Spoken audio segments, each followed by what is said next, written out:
నమస్కారం ఘంటారావానికి స్వాగతం. ముందుగా ప్రధాన అంశాలు. ల్యాండ్ టైటిలింగ్ యాక్ట్తో ఇబ్బందులు పడ్డానన్న విశ్రాంత ఐఏఎస్, వారసత్వ భూమి మ్యూటేషన్ చేయలేదన్న పివి రమేష్.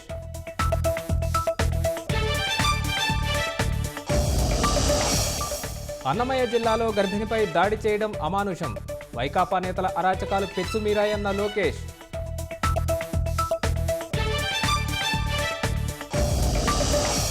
తండ్రి పేరు ఛార్జ్షీట్లో ఎక్కించిన ఏకైక వ్యక్తి జగనే, గొడ్డలి రాజకీయాలకు తాము దూరమన్న Sharmila.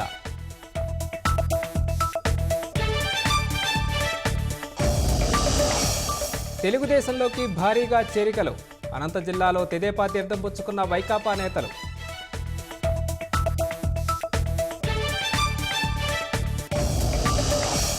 Pulivendula postal ballot polling కేంద్రంలో స్వల్ప ఉద్రిక్తత, తెలుగుదేశం శ్రేణులతో వైకాపా నేతల వాగ్వాదం.